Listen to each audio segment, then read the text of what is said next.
Welcome to big TV. దేశం మొత్తం ఇప్పుడు బీహార్ గురించి మాట్లాడుకుంటూ ఉంది. బీహార్ ఫలితాలు ఎలా ఉండబోతున్నాయి అని. సరిగ్గా ఈరోజు 13వ తారీఖు, వచ్చే నెల రేపటి రోజున ఫలితాలు రాబోతూ ఉన్నాయి. ఇప్పటికే సీట్ల సర్దుబాట్ల గురించి ఇటు ఎన్డీఏ పక్షాలు మాట్లాడుకుంటూ ఉన్నాయి. సీట్ల సర్దుబాటు జరిగిపోయిందని అనుకుంటూ ఉన్నాయి. మరి ఈసారి మహాగఠబంధన్ విజయాన్ని సాధించబోతుందా? ఎన్డీఏ విజయాన్ని సాధించబోతుందా? ఎంఐఎం ఎటువంటి ప్రభావాన్ని చూపించబోతోంది అనే చర్చ కంటే ఈసారి జనస్వరాజ్ పార్టీ, పీకే పార్టీ చూపించబోయే, ప్రశాంత్ కిషోర్ పార్టీ చూపించబోయే ప్రభావం ఎలా ఉండబోతోంది అన్న దానిపై ఎక్కువగా చర్చ జరుగుతోంది. సో బీహార్లో ప్రశాంత్ కిషోర్ పార్టీ చూపించే ప్రభావం ఏంటి అన్న దానిపైన ఇప్పుడు మనం చర్చించబోతున్నాం. ఈ చర్చలో మనకు అందుబాటులో ఉన్నారు సీనియర్ విశ్లేషకులు పెంటపాటి పుల్లారావు గారు. పుల్లారావు గారు నమస్తే అండి. నమస్కారం అండి. పుల్లారావు గారు, ఈరోజు 13వ తారీఖు, రేపు 14, సరిగ్గా రేపు ఈ రోజు నాటికి వచ్చే నెల బీహార్ ఫలితాలు వచ్చేస్తాయి. బీహార్ ముఖ్యమంత్రి ఎవరో తేలిపోతుంది. సో దానికంటే ఎక్కువగా ప్రశాంత్ కిషోర్ పార్టీ చూపించబోయే ప్రభావం ఏంటి అన్న దానిపై ఇంకా ఎక్కువ చర్చ జరుగుతుంది. ఎందుకంటే ఎంతోమందిని ముఖ్యమంత్రులు నేనే చేశానని ప్రశాంత్ కిషోర్ ఇప్పుడు చెప్పుకుంటూ ఉంటుంటాడు కాబట్టి. సో బీహార్లో ప్రశాంత్ కిషోర్ పార్టీ ప్రస్తుతం ఎలాంటి ప్రభావాన్ని చూపించబోతుందని మీకు అనిపిస్తోందండి? ఒకటి, ప్రశాంత్ కిషోర్ చాలా పెద్ద పర్సనాలిటీ. ఆయన ముఖ్యమంత్రులకి ఎవరు సాయం చేసినా సారు గీరు అని పిలిచేవాడు కాదు. వాళ్ళ పేరులే. రాహుల్ గాంధీ అయ్యా బాబు లేదు, రాహుల్ అంతే. ఆ పర్సనాలిటీ సంపాదించుకున్నాడు. చిన్న టౌన్ నుంచి, చిన్న పట్టణం నుంచి బీహార్లో వచ్చి అంత పైకి వచ్చాడు. పాలిటిక్స్ బాగా తెలుసు. బీహార్లో కూడా నితీష్ కుమార్కి పనిచేసి ఒకసారి 2015లో గెలిపించాడు బీజేపీకి వ్యతిరేకంగా. అన్నీ తెలుసు. ధైర్యవంతుడు. మీడియా ఆయన ఎక్కడికి వెళ్తే అక్కడ వందల మైకులు వచ్చేస్తాయి మాట్లాడేసుకోవటానికి. అందరూ కొనుక్కోవాలి పబ్లిసిటీ. ఆయనకు అదేం పేరు అని మనం చూస్తున్నాం. ముఖ్యంగా ఏమిటంటే ప్రశాంత్ కిషోర్కి 10% ఓట్లు వస్తాయా, 15 వస్తాయా, 20 వస్తాయి? ఆయన ఏమంటున్నాడు, వస్తే నాకు 5-10 ఎమ్మెల్యేలు వస్తారు, లేకపోతే 120 వచ్చేస్తారన్నాడు 243లో. అంటే ప్రజలకి ఇసుకొచ్చేస్తుంది బీహార్లో. అంటే అన్ని చోట్ల ఎవరు చూస్తున్నా మొహాలు, ఆ మొహాలే కదా. 40 సంవత్సరాలు, 50 సంవత్సరాలు వాళ్ళు, వాళ్ళ పిల్లలు, వాళ్ళ మనవాళ్ళు, వాళ్ళ భార్యలు, కొత్త వాళ్ళు ఎవరు రానివ్వట్లేదు కదా రాజకీయానికి. ఇప్పుడు మీరు అందువల్ల బీహార్లో ముఖ్యంగా ఏంటంటే నితీష్ కుమార్ మంచివాడు. నేను ఆయన పెద్ద ఫ్యాన్, పర్సనల్ ఫ్యాన్. చాలా మంచివాడు, ఆనెస్ట్ మ్యాన్, పాలిటిక్స్లో ఉండవలసిన వాడు. కానీ 20 సంవత్సరాలు ముఖ్యమంత్రిగా ఉన్నాడు. ఆయన చుట్టూరా ఉన్నవాళ్ళు వాళ్ళు కాకపోతే వాడు పిల్లల్ని తీసుకురావడం. అలాగే లాలూ ప్రసాద్ గురించి చెప్పక్కర్లేదు. ఆయన 77 నుంచి పాలిటిక్స్లో ఎంపీగా ఉన్నాడు. 89లో ముఖ్యమంత్రి అయ్యాడు. అప్పటి నుంచి బీహార్లో 15 సంవత్సరాలు పరిపాలించాడు. ఆయన భార్య, ఆయన పిల్లలు 6 మంది ఇప్పుడు ఎంపీలు, ఎమ్మెల్యేలు, ఎమ్మెల్సీలుగా ఉన్నారు. ప్రజలు అక్కడ చూసేది ఏంటంటే ఇది ఆప్ చేయాలా వద్దా, మన కులం కులం కులం అని అన్నా అది వెళ్తే వీళ్ళే వస్తారు. లాలు అయినా వస్తాడు, నిర్దేశం. ఆ కులాన్ని ఒక్కరోజు మర్చిపోదాం. ఎందుకంటే కులం పేరు వాడి బీసీలని, ఎస్సీలని, ఓసీలని, ఫార్వర్డ్ అని, బ్యాక్వర్డ్ అని అన్ని పెట్టుకుని మళ్ళీ ఉపయోగించుకుంటున్నారు. 243 మంది ఎమ్మెల్యేలు, 40 మంది ఎంపీలు, ఇంకో 50 మందో 40 మందో ఎమ్మెల్సీలు, 400-500 మంది ఇక్కడ పరిపాలిస్తున్నారు. పని ఓటు ఈసారి మనం అనుకుంటే ప్రశాంత్ కిషోర్ 10-15% ఓట్లు వస్తాయి. ఎవరు గెలుస్తారు సార్? నితీష్ కుమార్ ఓడిపోవచ్చు, బీజేపీ ఓడిపోవచ్చు, లాలు ఓడిపోవచ్చు. సో అయోమయ పరిస్థితిలో మాత్రం. రెండో పాయింట్, ప్రశాంత్ కిషోర్ కనుక 10-15% ఓట్లు వచ్చి తారుమారు చేసి తమిళనాడులో విజయ్కి ఇంపాక్ట్. ప్రతి రాష్ట్రంలో ఈ పాత పాలిటిక్స్ వదిలేసి కొత్త politics, main stream media, social media, ఆ తేడా. Main stream media, YouTube channels వెయ్యి పవర్ఫుల్గా ఉన్నాయి. ఇవాళ యూట్యూబ్ ఛానల్స్ కూడా ఈక్వల్ పవర్ఫుల్గా ఉన్నాయి కదా. అందువల్ల ప్రశాంత్ కిషోర్ ఆయన 10-15% ఓట్లు తెచ్చుకున్నాడా, దేశంలో పెద్ద మార్పు మాత్రం వచ్చింది. కొత్త వాళ్ళు, యువకులు, వాళ్ళు ఇదేంటి వీళ్ళు చేసేది. ఒక్కోడు ముఖ్యమంత్రి వెళ్ళి 50 కార్ల వాడి కాన్వాయ్లో ఎవరు బాబు సొమ్ము పడుతున్నారు, ఈ ప్రైవేట్ ప్లేన్లో ఇట్లో వచ్చినట్టు తిరిగేస్తున్నారు, ఖర్చు పెడుతున్నారు, కరప్ట్ ఫెలోస్, ఎక్కడ ఎవరు ఎడ్లు పడుకోలేవో, అన్ని రాష్ట్రాల్లో ఇదే ప్రాబ్లం. ఉమ్, సో ప్రశాంత్ కిషోర్ ఆఖరికి ఆయన చేసిన ఉద్యోగం ఏంటి? గత 12 సంవత్సరాలు ఈ డబ్బు ఉన్న వ్యూహకర్త. వాళ్ళకి డబ్బు ఖర్చు పెట్టి అలా ముఖ్యమంత్రులు చేసేది, అంతే కదా. అవును పుల్లారావు గారు, ఇక్కడ ఒక డౌట్ వస్తుంది. ఇంతమందిని ముఖ్యమంత్రిని చేసేటప్పుడు, వ్యూహకర్తలుగా వ్యవహరించేటప్పుడు ఆయా రాష్ట్రాల్లో విపరీతంగా డబ్బును ఖర్చు పెట్టించాడు. సో ఇప్పుడు ప్రశాంత్ కిషోర్ అక్కడ అంత స్థాయిలో డబ్బు ఖర్చు పెట్టగలుగుతాడా? ఖర్చు పెడతాడా? అక్కర్లేదు. అతనికి అంత డబ్బు, అతనికి నడిపించుకోవటానికి బండిని డబ్బు ఉన్నది, ఉమ్, ఫ్రీ మీడియా ఉన్నది. ఫ్రీ మీడియా, మిగతా వాళ్ళు యాడ్స్ ఇవ్వాలి, సోషల్ మీడియాకి వెళ్ళాలి. ఇతర రోజు కూర్చుంటే 100, 200, 300, 400 ఛానళ్ళలో వస్తున్నాడు మెసేజ్, వెళ్ళిపోయిన అన్ని చోట్లకి, వాట్సాప్లో, సోషల్ మీడియాలో. అందరు నేను ఇందాక చెప్పేది, ఇతనికి ఓటేస్తే నష్టం ఏంటి ఉమ్, ఆలోచిస్తారు. అది అందరు చేస్తున్నారే కాదు, 10-15% చేస్తే ఫినిష్ అయిపోతారు ఉన్న రాజకీయ పార్టీ.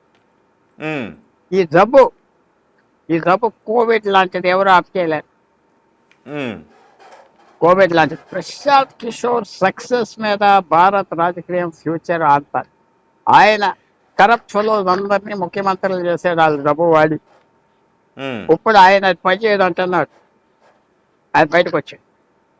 సో ఉమ్, బీహార్ ఎలక్షన్స్ చూసేది ఏంటంటే, కొత్త పాలిటిక్స్ వస్తాయా ప్రశాంత్ కిషోర్, ఉమ్, కొత్త పార్టీలు వస్తాయా, ధైర్యంగా కొంచెం చారిస్మా ఉన్న వాళ్ళు, సినిమా స్టార్స్ అనుకోండి, ఈ మీడియా పీపుల్ అనుకోండి, ఎవరైనా బయటకు వస్తారంటే బీహార్లో బయటకు వస్తున్నారు, చాలా మంది బయటకు వస్తున్నారు, చాలా అంటే క్యాండిడేట్స్. బీహార్లో నిజంగా కొత్త వారిని కోరుకునే అంత చైతన్యం ఉంటుందంటారా? ఇప్పటి వరకు వ్యూహకర్తగా ఉన్నాడు అంటే బ్రహ్మాండమైన ఉన్నది. కొత్త వారిని కోరుకోవడం కాదు, 10 ఓటర్లో ఒక్కరైనా కోరుకుంటాడా లేదా, అది ప్రశ్న. ఓకే. 10 ఓటర్లు ఒక్కరు కోరుకుంటే గెలిచేవాడు ఓడిపోతాడు, ఓడిపోయేవాడు గెలుస్తాడు. జ్ఞాపకం పెట్టి తారుమారు అయిపోతాది. ఎవరు గెలిచినా తారుమారు అక్కడ రాజకీయం అయిపోతాయి. ఇప్పుడు ఆంధ్రప్రదేశ్లో 3 ప్రాంతీయ పార్టీలు ఉన్నాయి, నేషనల్ పార్టీలు 2 సున్నాయే కదా, ఏం లేవు. తెలంగాణలో 3 పార్టీలు.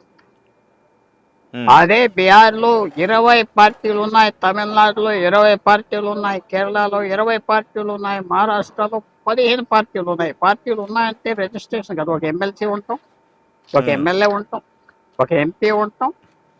అలాంటి వాళ్ళు ఉన్న పార్టీలు 15-20 పార్టీలు ఉన్నాయి కొన్ని రాష్ట్రాల్లో. సో ఈ ప్రశాంత్ కిషోరు నేను అతను గెలుస్తాడని ఏమంటాడు. సింపుల్గా అతనికి 10% ఓట్లు వస్తాయా, 10-15% ఓట్లు వస్తే పెద్ద ఫోర్స్ అయిపోతాడు. అవును, కొన్ని సర్వేలు 10% ఓట్లు వస్తాయని 15% అంటున్నారు. క్యాండిడేట్స్ డిక్లేర్ అవ్వాక పెరుగుతాయా తరిగి 10-20 అవ్వచ్చు, 10-5 అవ్వచ్చు, చూడాలి. కానీ మేము అడిగిన ప్రశ్న మనం జ్యోతిష్యం చెప్పట్లేదు.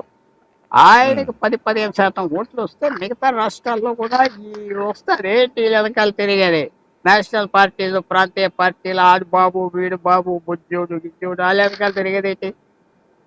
ఎంతో మందికి తెలంగాణలో, ఆంధ్రాలో డబ్బు ఉన్నది, ఎలక్షన్ పెడతాయి, టికెట్ ఎవరు ఇవ్వట్లేదే. ఎందుకంటే అందరి దగ్గరే డబ్బు ఉన్నది.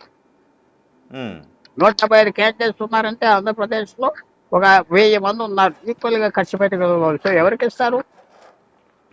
సో ఆ జబ్బు వచ్చేస్తారు. ప్రశాంత్ కిషోర్కి 10-15% ఓట్లు వస్తే దేశం అంతా కొత్త పార్టీలు వస్తారు, పాత వాళ్ళు తరిమేస్తారు. జ్ఞాపకం పెట్టుకోండి. అది అవుతుందా అవదా చెప్పలే. మీకు ఒక చిన్న విషయం చెప్పేస్తా. కేజ్రీవాల్ 2013లో గెలిచారు, కాంగ్రెస్ పార్టీని ఫినిష్ చేస్తాడు కదా ఢిల్లీ, ఫినిష్ చేస్తాడు, అయిపోయింది కదా. 15 సంవత్సరాలు 20 సంవత్సరాలు బట్టి నాయకత్వం పోయింది, ఎవడు లేడు, ఏదో మీడియాలో వచ్చి వాగేవాడు ఉన్నాడు తప్ప పెద్ద స్టాల్వర్స్ అందరూ కథం హిస్టరీ అయిపోయాయి. కేజ్రీవాల్ చేసిన పని. ఎన్టీ రామారావు 83లో వచ్చినప్పుడు మొత్తం కాంగ్రెస్ పార్టీ ఆ నాయకత్వం అందరినీ పంపించేశాడు. నేను మళ్ళీ రాలేదు, కొత్త వాళ్ళు ఎవరో వచ్చారు తప్ప. Same thing Punjab. So same thing Mamata Banerjee, కొత్త పార్టీ వచ్చింది, కొత్త పార్టీ గెలిచింది. 2011లో సిపిఎం ఫినిష్ అయిపోయింది, కాంగ్రెస్ ఫినిష్. ఎదురు చూసేది. అంటే ప్రశాంత్ ఊరికనే కిషోర్ ఖచ్చితంగా ఒక ప్రత్యామ్నాయంగా ఎదగగలుగుతాడా బీహార్లో? లేదు 15% వాళ్ళదే ఫ్యూచర్. ఉమ్. వాళ్ళదే కానీ కానీ అదే అతను పార్టీ పెట్టిన తర్వాత జరిగిన ఉప ఎన్నికల్లో కనీసం డిపాజిట్లు కూడా సాధించలేదు. అంటే దాన్ని బట్టి వస్తాయి ఏమన్నారంటే డిపాజిట్లు. అది కాదు, డిపాజిట్లు ఉమ్, వస్తాయి నేను అంటున్నానా? డిపాజిట్లు రావాలా? 10 లక్షల ఓట్లు పడిన చోట ఒక వ్యక్తికి ఓ 50,000 ఓట్లు వస్తే గొప్పతనం కదా? ఉమ్, గొప్పతనం కదా? ఆ కాంశీరామ్ ఎలాగొచ్చేది పైకి?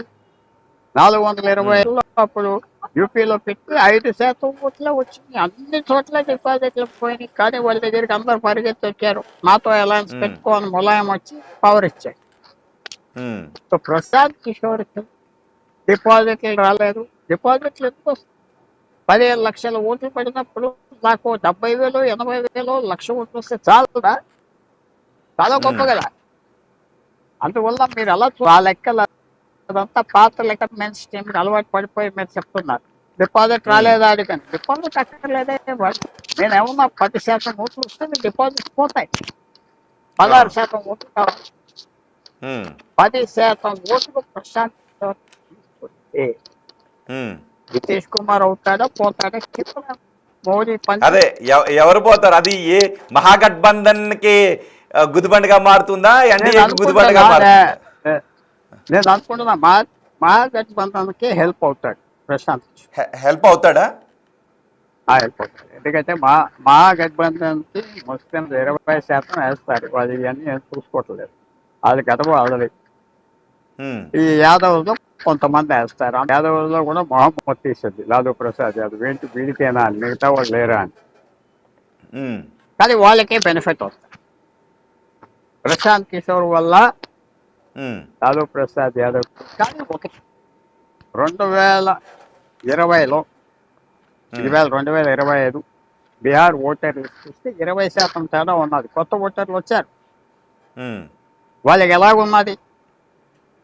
మనకి ఏంటి? ఉమ్, వీళ్ళేంటి ప్రైవేట్లలో తిరుగుతున్నారు, బాగా తిరుగుతున్నాడు లాలు కొడుకు, లేకపోతే నితీష్ చుట్టూరా దొంగలు ఉన్నారు. ఉమ్, బీజేపీ ఏంటి వీళ్ళేనా? ఆ ఉమ్, ప్రశ్న వస్తుంది. ఆ ప్రశ్న ఓటర్లో 10 మందిలో ఒకటికి వస్తే పని ఫినిష్. మీరు ఒక విషయం ఉమ్, చెప్తున్నాను. ఇప్పుడు ఒకరు 2 ఎమ్మెల్యేలు పోటీ చేశారు. ఒక్కడు ఉమ్, 50 కోట్లు ఖర్చు పెడుతున్నాడు ఆంధ్రాలో. ఉమ్, పక్కడు వచ్చి 5% ఓట్లు పడిపోయి ఓడిపోతే వాడు ఖర్చు పెట్టింది సచ్చిందంతా వేస్ట్ కదా. ఉమ్, ఉమ్, వేస్టే కదా. లాటరీ లాగా వేస్ట్ అయిపోయింది కదండి. లాటరీకి రూపాయి నువ్వు సగం పెట్టుకున్నాక వేస్ట్ అయిపోయింది. ఉమ్, అన్సర్టనిటీ. ఇంక అన్సర్టనిటీ అంటే అస్థిరత తీసుకొచ్చేస్తావు ఎలక్షన్లో. నా డబ్బుతో పని అవ్వదు అన్నది రావాలి. ఉమ్, డబ్బుతోనే పని అవ్వదు అని తేవాలి.